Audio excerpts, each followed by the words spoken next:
क्या आप जानते हैं, कुछ बच्चे स्कूल की फीस पैसों से अदा नहीं करते, बल्कि माँ की कुर्बानियों से करते हैं।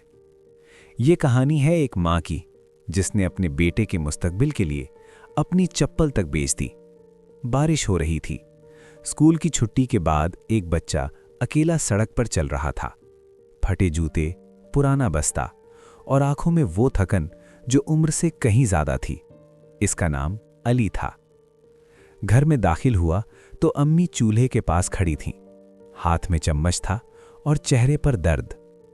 अली ने हिम्मत करके कहा, अम्मी, आज स्कूल से फीस का नोटिस आया है। अम्मी ने अली की तरफ देखा और मुस्कुरा दी। कोई बात नहीं बेटा, हो जाएगा। लेकिन वो मुस्कुराहट अली के दिल को मुतमईन न कर सकी, क्योंकि वो जानता था ये मुस्कुराहट झूठी है। रात के वक्त था। अली सो चुका था।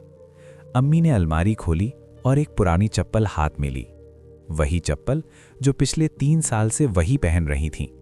आहिस्ता से बोली, कल इसे बेच दूंगी, बस मेरे बच्चे की फीस जमा हो जाए। कमरे के कोने में अब्बू खड़े थे, मजदूर के हाथ और बाप का टूटा हुआ दिल।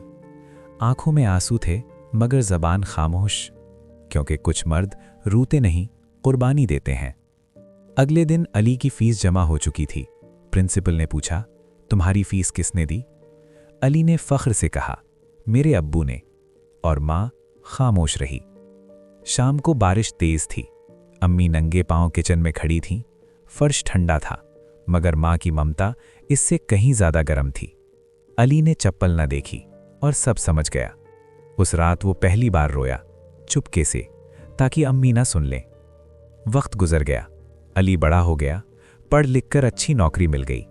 पहली तनख्वाह हाथ में आई तो वो सीधा बाजार गया।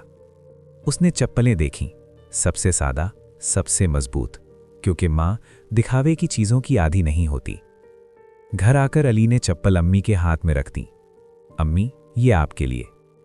अम्मी की आंखों से आंसू बह निकले। अली बोला, अम्मी, आज मुझे समझ आया कि बच्चों की तालीम अक्सर माँ की कुर्बानियों से अदा होती है। अली अब्बू के पास गया, उनके हाथ चूमे।